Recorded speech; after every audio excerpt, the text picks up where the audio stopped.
has gone into bankruptcy for the second time within about a 5-year period, and it doesn't look very promising for those stores to remain in our local communities. Joining us this morning is Brandon Antinopoulos. Brandon is a pharmacist, and he is in New Brighton as well. And we welcome him back to the program. Good morning, Brandon. Yeah, good morning, Mike. Thanks for having me. Good to see you once again. Yeah. How's everything at the pharmacy? Things are good. You know, we continue to grow. So Forward RX, we're located on 3rd Avenue, 809 3rd Avenue of New Brighton. We've been there for, actually, it's coming up a year. The end of this month. So yeah, we'll be there for a year. We're community pharmacy, independently owned, just like anywhere else. The only difference is we post all of our prices for all of our medications. We're very transparent. Our mission is to bring transparency, affordability, and patient choice back to healthcare. And we do that by removing insurance middlemen out of the equation that are artificially inflating the price of prescriptions. So whatever it costs us, we just do a simple markup on everything we dispense. That allows us to post our prices for everyone to see. And in some scenarios, we can save people a lot of money. And thanks for having me on here, because we've had a number of listeners and callers of the radio station that have heard about us on here. And we've been able to take care of and save them hundreds of dollars at times on their prescriptions. Yeah, and one of our regular callers, his name is Charlie, called just a couple of days ago and said he had talked to you and you helped him out quite a bit. Yeah. So yeah, I mean, that's the big thing. What we're here to do. You know, I've grown up in pharmacy. You know, born and raised in independent pharmacy. You know, my family owned a pharmacy in New Brighton. I left there and worked a number of different jobs within the industry, and saw at times where, you know, healthcare as we have it, you know, can really not be in the best interest of the patients. And so, and unfortunately, even when it comes to community pharmacies, the pharmacist and the staff behind the counter, you know, they want to take care of you. But there are things that comes with taking insurance and signing those insurance contracts that they're not able to do, even if it's in your best interest. And so we've found and been inspired by other pharmacies like ours that we want to start putting patients over profits. And for us to do that, that means not signing those insurance contracts, so that we can offer transparency, affordability, and even if we're not the cheapest price, still want to be a resource in the community to help people find where they can access their medication at a more affordable price. Yeah, it's interesting. Forward RX and Derek, your neighbor over there at Tri-State. Oh yeah. You guys both of your shops came in around the same time last year. Yeah. No, he's got another anniversary coming up. I think he's got some big things planned. So yeah, it should be fun. You know, at one point when we opened, I had a sign up in front of the store that said "Save money here and spend it next door" at his place. But yeah, no, it's been exciting, especially, you know, to be back in New Brighton, where my family's pharmacy was, and closed in 2019. You know, the downtown area. It's been wonderful to see, you know, the shops that are there, the people that are there, all the events that happen there. It's a good business community. So we're very happy and very proud to be there and helping people with their prescription needs. What's interesting is the concept of Forward RX is unique, and I'm surprised that it hasn't caught on more, that there aren't more pharmacies following your pattern. I think you, and there's one in Westview. Yeah. Is that correct? But it just seems like such an easy decision to make, and that people would flock to stores like yours. Yeah, I mean, it's still a couple things. There's still, you know, we've been so ingrained with the notion that the only way to access affordable health care is by having and using insurance. Or health insurance. And, you know, the concept of insurance was always meant to be a product or a service to protect people from financial harm due to high cost, unpredictable events.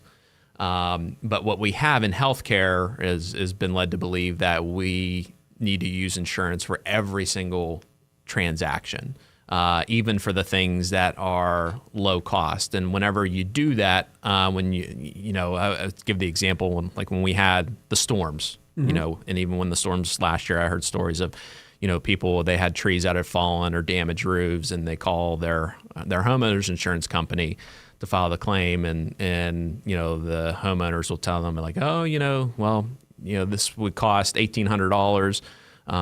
You have $1,000 deductible, so yeah, you would pay the $1,000, and we cover the $800. But if you use your insurance, what's going to happen next year?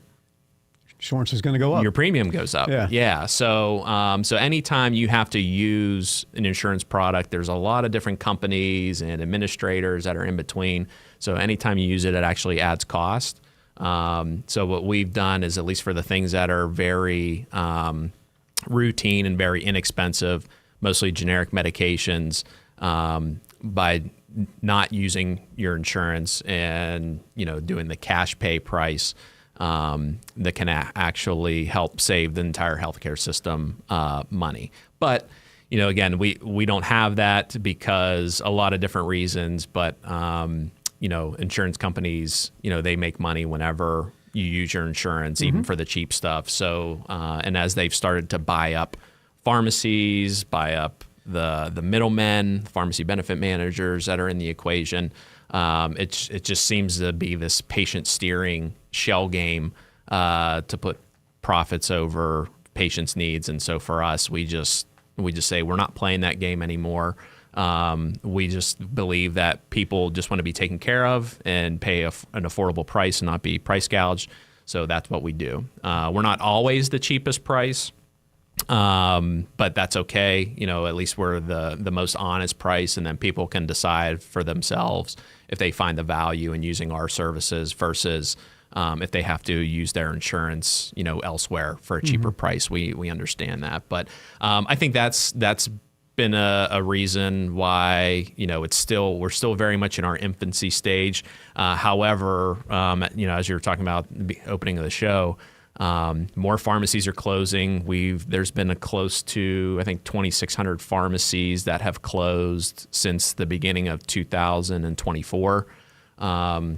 So almost in a year and a half time span, those pharmacies are closed, and we're about to lose, close to 1,300 more with the Rite Aids that are going to be closing.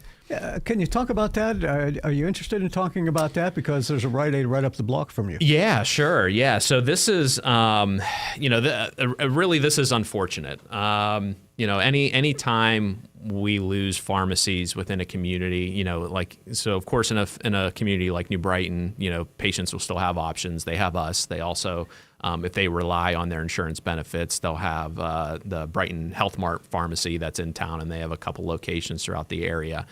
But you think about some communities where Rite Aid was the only pharmacy left. So I think about Beaver. I think about Midland.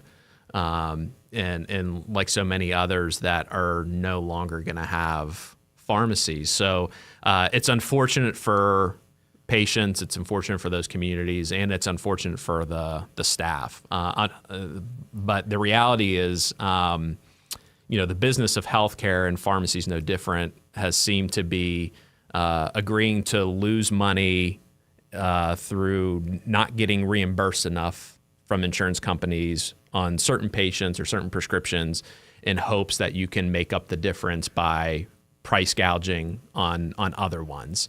And that's just a losing formula. And unfortunately, now we're starting to see closures of many community pharmacies. And it's not just Rite Aid, it's not just independents.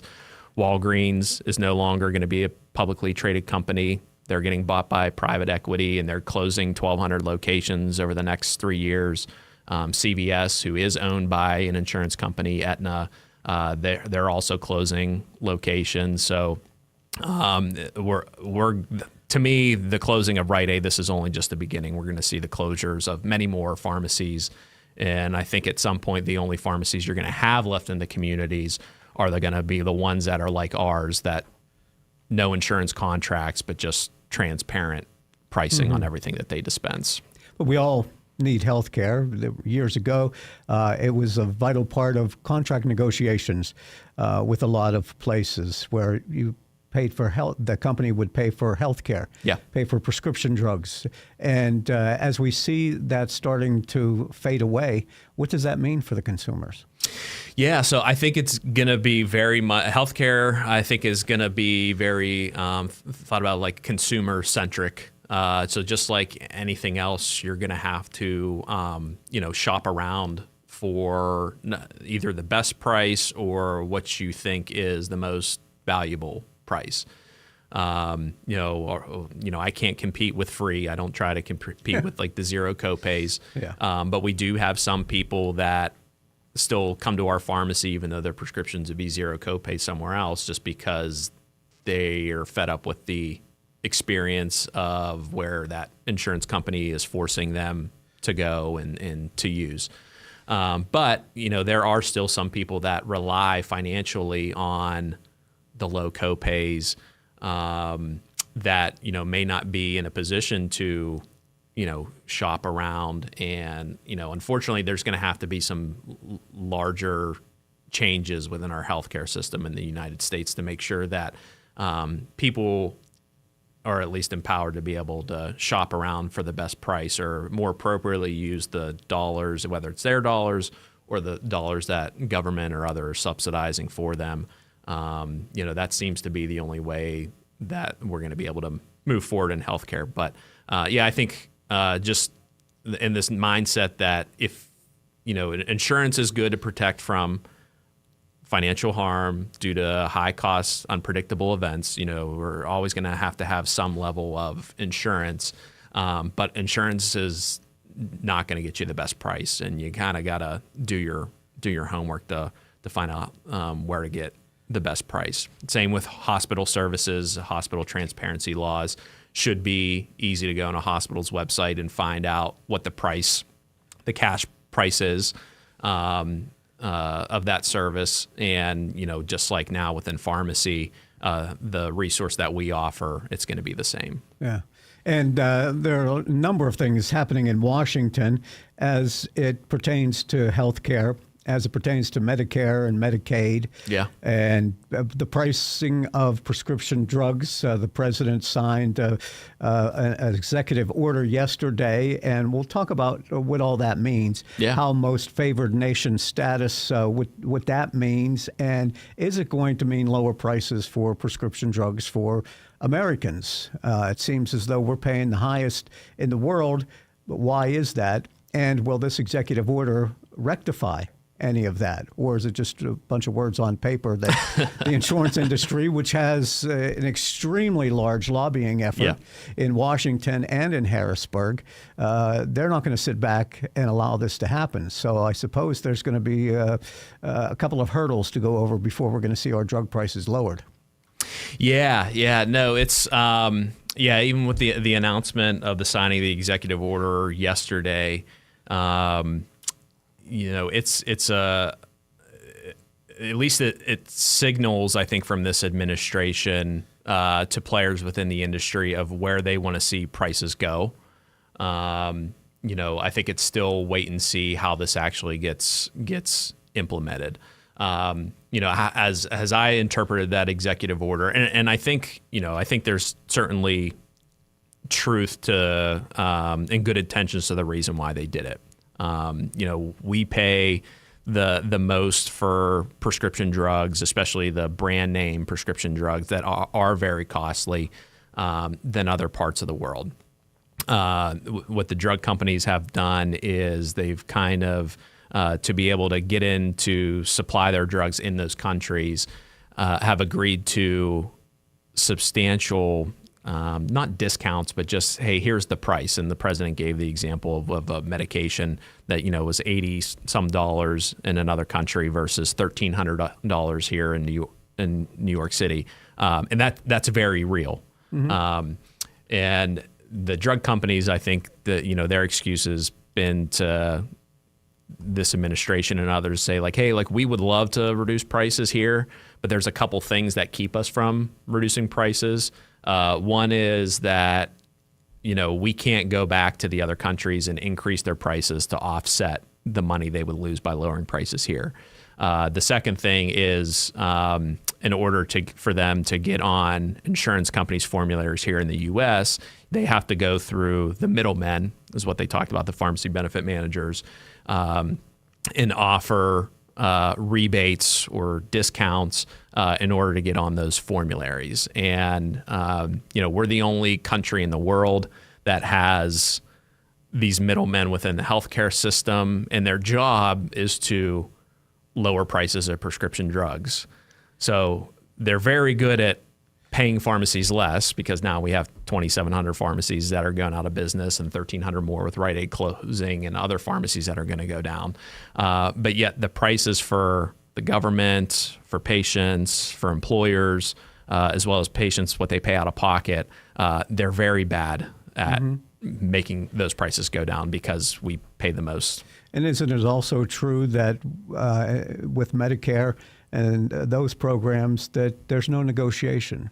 The Congress, the Senate have made it possible for the providers, the insurance companies, to not have to negotiate those prices. A single payer system, and they can't get involved with it because they passed rules against it. Yeah, so their approach has been pretty hands off as far as what Medicare's ultimate price that they would pay for a drug in the past. They would pretty much leave it up to Medicare Part C, which is those Advantage plans. That's your hospital, medical, and prescription drug coverage all in one. The Advantage plans. They would agree to give those plans a set like per beneficiary per month or for the year, and say, here's all you get. Spend it wisely. If you need more, you're only going to get more under conditions A, B, and C. And then it would leave it up to the insurance companies to decide what they're going to pay for how much and that kind of thing too. But we've had in the past decade or so financial incentives that actually incentivize insurance companies to increase costs because they're only allowed to keep a certain percentage of the premiums they collect. And if you're only allowed to keep a certain percentage of business and profit, well, the only way you get that chunk of money to go up is if you spend more money out. Yeah. So they started buying up companies that they themselves own, paying those downstream companies more money to increase the prices for themselves so they can come back to the government and come back to the employers and say, hey, costs are up, we need to increase the prices. But within the passing of the Inflation Reduction Act a few years ago, there was the attempt to start to Medicare to be able to negotiate prices directly with the drug companies. However, that really is going to translate to savings for the Medicare programs, the government. Still up to see how that's actually going to benefit seniors. And there have been things that to try to, max or have an out-of-pocket max of $2,000 a year, doing away with the donut hole, things that had good intentions, but we have seen some unintended consequences this year where seniors are paying more out of pocket, either through deductibles that they have to pay through in their insurance plan first, or some brand name medications that they would only have a $45 or $47 copay on, that they're now having to pay $140 to $240 a month on those prescriptions. So, and not to get into politics, but it just seems like anytime the government has tried to step into healthcare and try to control prices or essentially dictate how much money a certain company can make, they always figure out another way to cover their losses somewhere else. And so who knows, even with this executive order, what's going to happen. Because you mentioned the Inflation Reduction Act that was under President Biden. Yes. And the prices were supposed to go down, but then on the first day in office, the current administration decided to veto that. No, actually, they're keeping that going. Yeah, so they're so the 10 Medicare negotiated drugs, and then they're supposed to negotiate another 15 that are going to go in effect for 2027. That is still that is still going on. They're not disrupting that from what I've seen. And there's still plans to implement that. What the actual benefits will be, we probably won't know until next year, because that's when the initial 10 drugs that they negotiated the price on, those will actually go into effect next year. But an example of this is how it's not necessarily just negotiating prices with the manufacturers. Januvia was one of the drugs that was on that list.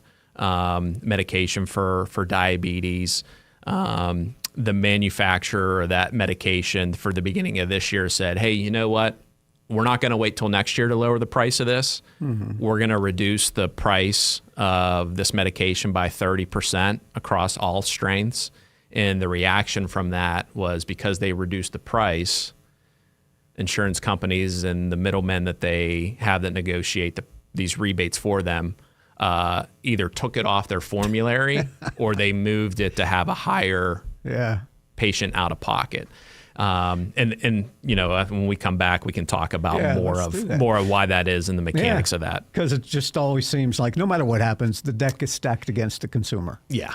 All right. Brandon Antinopoulos is our guest. Forward RX is his pharmacy in New Brighton, and we will continue. But here's Noah Haswell with the news. Beaver County Radio's news source. 99.3 FM, 1230 WBVP, and BeaverCountyRadio.com. Here's Noah Haswell. Good morning on this Tuesday, May 13th of 2025.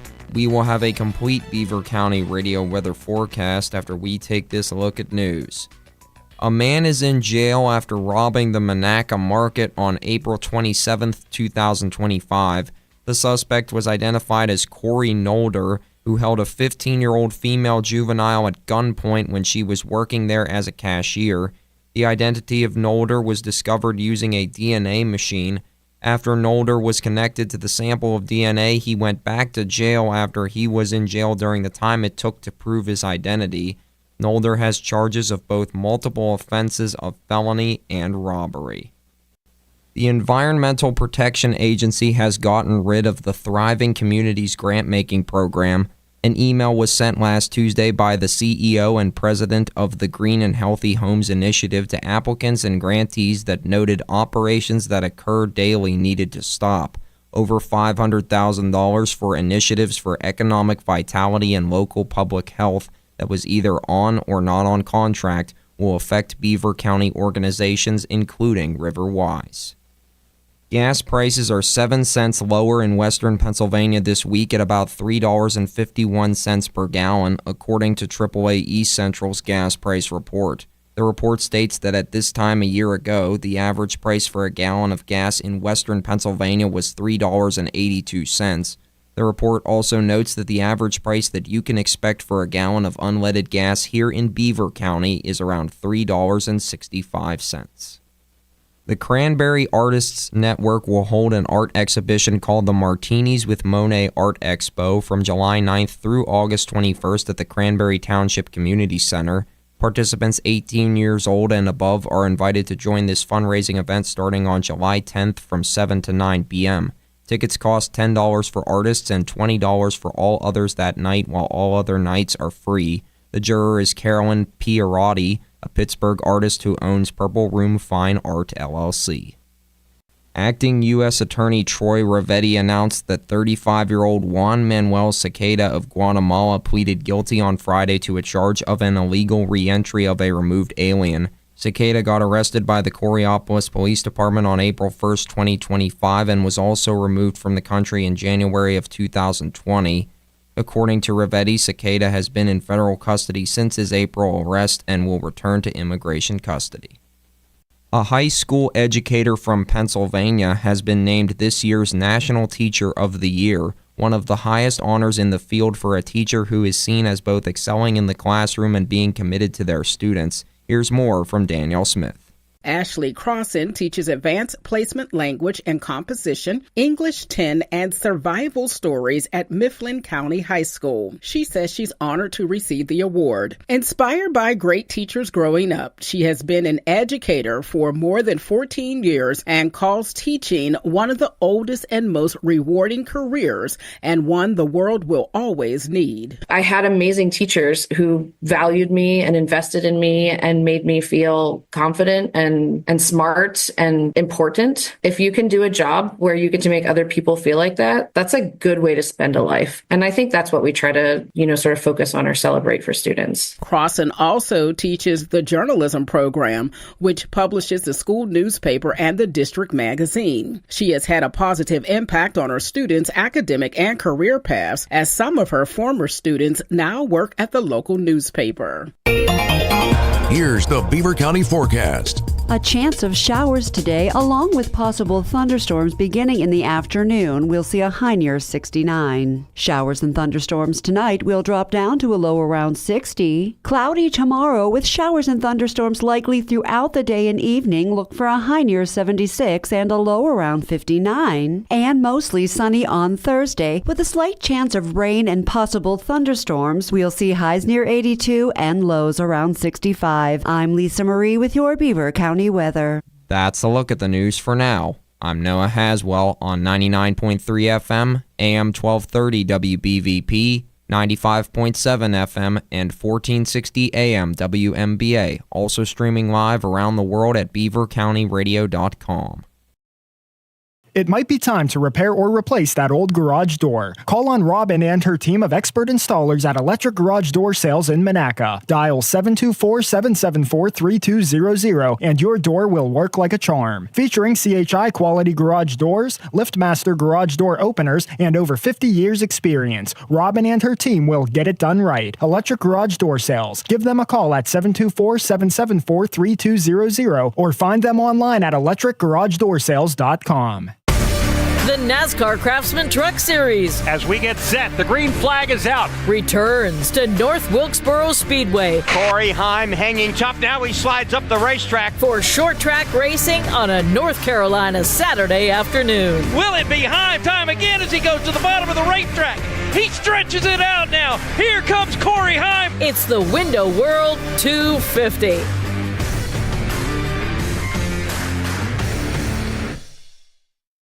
Now here is a phrase you usually don't hear from somebody who is trying to earn your business. Just leave. Hi, this is Kalen from Freedom United Federal Credit Union. It's true. Freedom United does want you to leave. And do it now. Leave on vacation, or in your next vehicle, that is. Hey, maybe even do both. Get a new car and then drive it on vacation. We will provide the cash to do both. Fill up your tank, fill up your wallet, and then hit the road. It's time to enjoy a little freedom in your future. Keep in mind, we do like seeing you in our lobbies in Rochester, Settle Township, and in Harmony. So when we tell you to just leave, it's not about you. It's about your next purchase, a vacation, a car, or both. Stop in and apply today so you can just leave tomorrow. Loans are based on credit approval. Once again, this is Kalen from Freedom United Federal Credit Union, member NCUA, equal housing lender. You're listening to Beaver County Radio, brought to you live from the Fry Transportation Studios. Beaver County Radio and Fry Transportation, a winning team, 99.3 FM and WBVP, providing news, sports, and information for 76 years. Put freedom in your future. Freedom United Federal Credit Union in Rochester. It's time to wake up, Beaver Valley, with Pastor David Grove from the Church of the Redeemed of Beaver Valley. Tune in to Beaver County Radio this and every Saturday from 9 to 10 a.m. It's time to wake up and turn our hearts back to Jesus Christ. So wake up early this Saturday and tune in to Wake Up Beaver Valley from 9 until 10 a.m. right here on Beaver County Radio.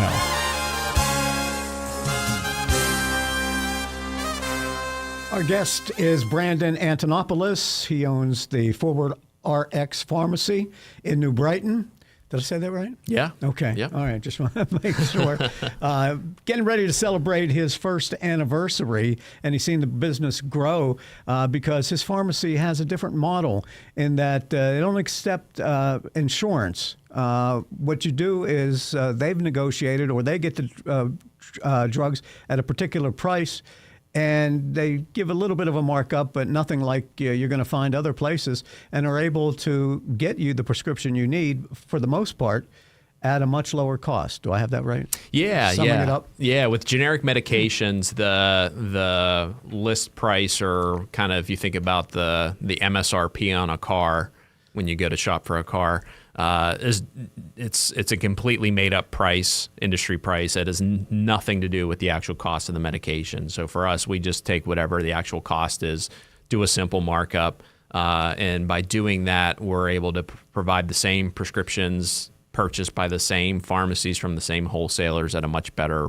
price. And we're able to do that because we don't have the insurance contracts or participate in the insurance system. But when it comes to brand name medications, we're generally not the best price. So when it comes with brand name medications, whatever the price is, or that list price, or the, if you use the MSRP references, it is pretty close to what the actual cost of the medication is for the pharmacy to put it on the shelf. But unfortunately, even though patients' copays at times for those can be very high, what the pharmacy actually gets reimbursed that whenever it's on through insurance, they don't get paid by the insurance company enough money than what the pharmacy actually paid to put it on the shelf. Reason why you're seeing Rite Aids go out of business and other pharmacies close. So in those examples, we still try to work with the patients to help them find and access the most affordable price for their brands, even if it's something that we're not filling. An example of that, and something we were talking about during the break, and it was mentioned in the executive order, are these what's growing is these direct-to-consumer programs. So essentially, patients can go to the manufacturer's website of their medication, and they may be able to find the most affordable cash pay price, getting it direct from the manufacturer than they would pay coming into the pharmacy. An example of that is with the diabetes and weight loss drugs, Wegovy and Zepbound. You can now go to their website through their direct-to-consumer program.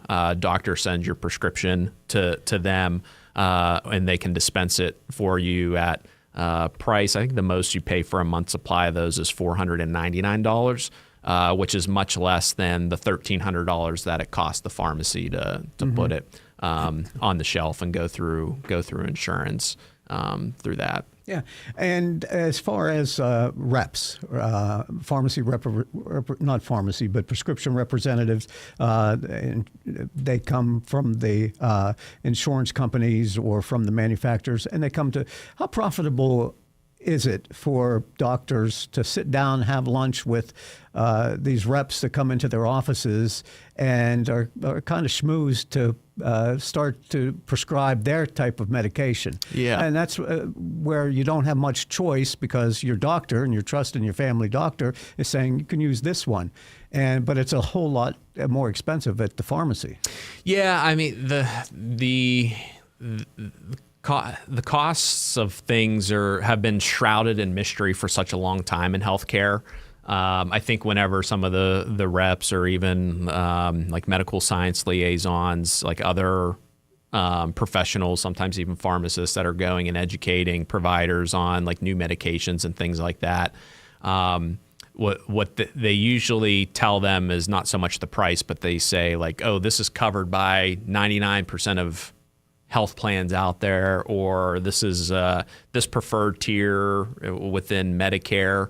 And again, getting back to, we've been trained to believe that something is covered by insurance means it's low cost, but you can still have something that's covered by your insurance and have to pay $200 or $300 out of pocket for. So they don't get that information. We try to maintain some good relationships with the local providers some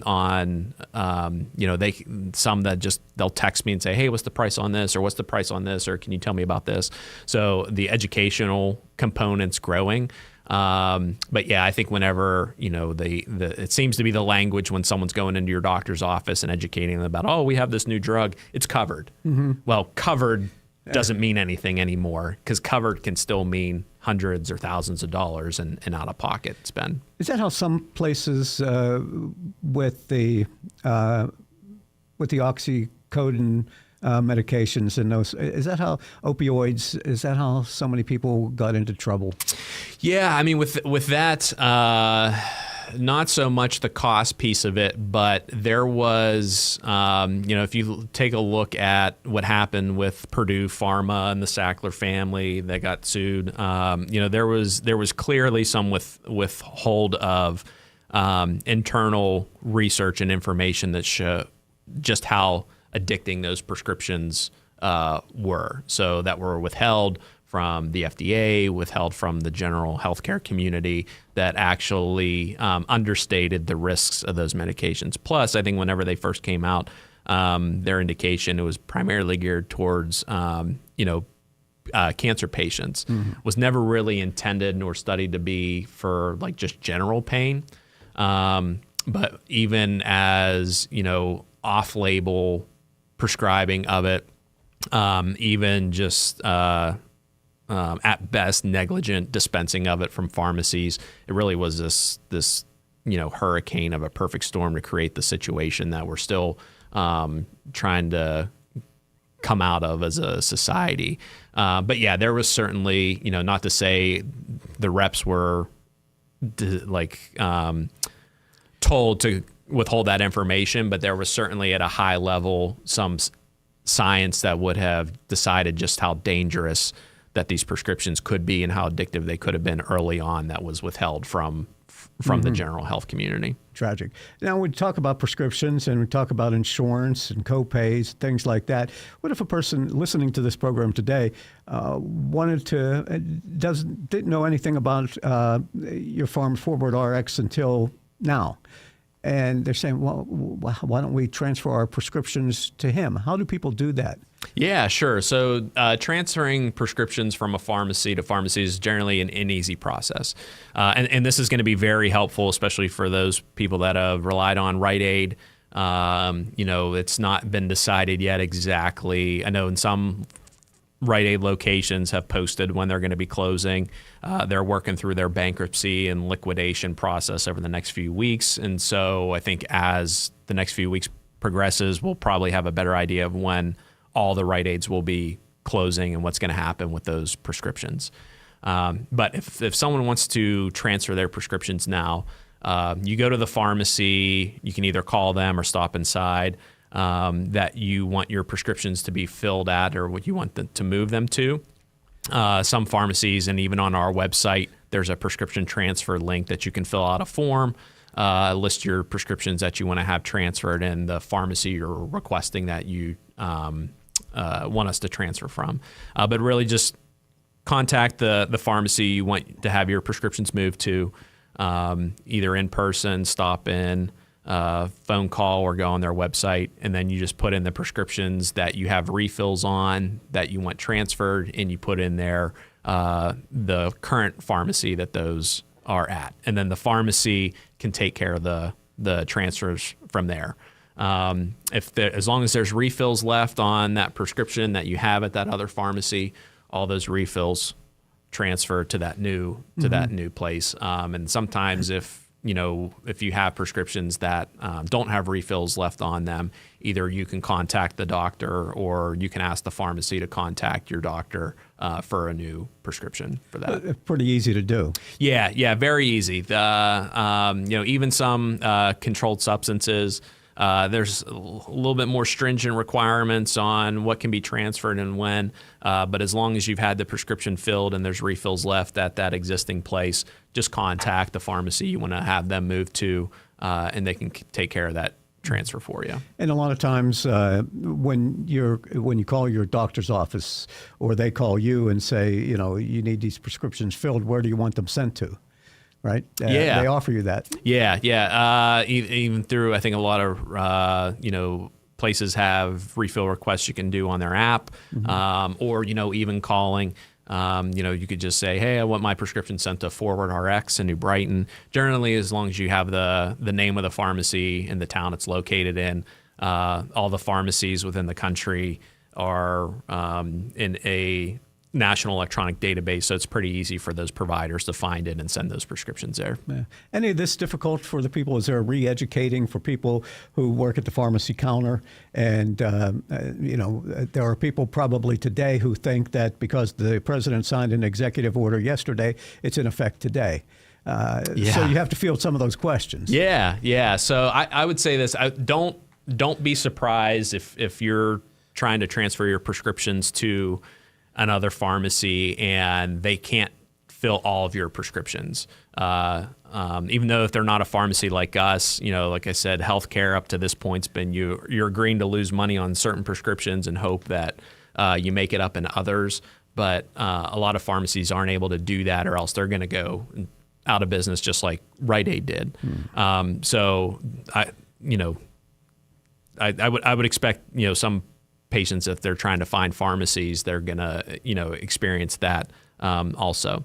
The other thing with the executive order, you're not going to see changes right away with that. Essentially what that did is it gives the manufacturers of brand name medications 30 days to, I would say, play ball with this administration's hopes and desires to bring down the price of those brand name medications to be in line with what other countries are paying. Specifically, as it's mentioned with the most favored nation clause that's in that executive order, is that the U.S. is saying we don't want to pay more money than what the developed country that's getting the cheapest price out there. Essentially, if you're giving another developed country this cheapest price, that's the price that we want, nothing more, nothing less. The manufacturers, they have two choices. Because again, like any company, they're not just going to say, okay, yeah, we'll just take the losses. So they're going to have to figure out ways to raise prices on those other countries, which they may risk not being able to sell their drugs in those countries anymore. I do think with this executive order, it's signaling that this administration will help go to bat for them in those conversations and make those deals, but we'll see. And then the other piece of it is their argument has always been that if they reduce their prices, insurance companies are no longer going to cover their drugs because the insurance companies like to have big fat rebates. And now they're not going to be able to make as much money on the rebates anymore. So they're going to get pressure from the insurance companies to not lower their prices. So we'll see. The drug company, they have 30 days to take some action. If they don't take action, the administration cannot step in and set prices, but they have outlined in there things that they're willing to do to kind of make it hurt for the manufacturers, if you will, of steps they're willing to take unless they risk the price, unless they lower the prices. So we'll see. Anything that comes to lowering prices for actual people, which I do think is the intent of this, is a good thing. Anything to bring transparency to the process is a good thing. But ultimately, for something to last and be sustainable, it is going to have to take a law to be passed by Congress and signed by the president. But what this order does is at least puts the line in the sand of what this administration's willing to do, that they're not going to take excuses to not lower the prices anymore. This is a good time to be a pharmacist, an independent pharmacist? I think so. Yeah, I think so. It's definitely clear that the pharmacy model is changing. The business of pharmacy is changing. At the end of the day, more and more pharmacies are going to close. More and more communities are going to need a pharmacist within their community just to help them make sense of all these changes and craziness that's happening. And I still believe one of the most trusted resources in a community is the local community pharmacy. So with models like ours, I think you're going to start to see more pharmacies like ours start to pop up in areas, because that seems to be the only financially sustainable way to have a pharmacy anymore.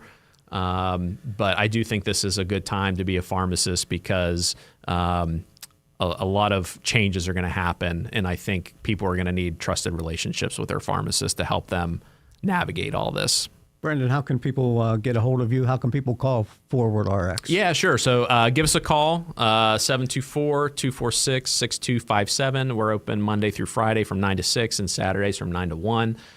You can go on our website, fwdrx.com, to look up prices of your prescriptions as well as transfer your prescriptions. If what you're looking for is not on there, feel free to give us a call or feel free to stop on in and see me at 809 3rd Avenue in New Brighton. And even if they have questions, because this is all confusing. Yes. Even if we're not, even if it ends up we're not the pharmacy for you, please still call us. Again, we just want to be a trusted resource of truth and information. Again, our mission is to bring transparency, affordability, and patient choice back to healthcare. So even if we're not the best option for you, we still want to be a resource for you. Brandon Antinopoulos, Forward RX in New Brighton. Thanks for all the great information. Yeah, thank you, Mike. All right. The best of Beaver County is easy to discover. It's right here on your radio. Tune in Beaver County Radio or watch the best of Beaver County live on Facebook or YouTube video this and every Thursday from 11 to 11:30. The program is made possible by St. Barnabas. For over 3 years now, the show has been dedicated to shining light on the great things going on right here in your neighborhood and the people that are making it happen. This Thursday, enjoy conversation and insight from an intriguing lineup of guests who are creating excitement and having an impact right here in Beaver County. Your friends and neighbors at St. Barnabas are pleased to support the best of Beaver County. The radio broadcast will also be replayed each week from 11:30 to noon on Sundays on Beaver County Radio. Archived Best of Beaver County videos can be viewed on the WBVP WMBA Facebook page. It's your chance to encounter the best of Beaver County with host Mike Romai this Thursday starting at 11. For more information, visit beavercountyradio.com.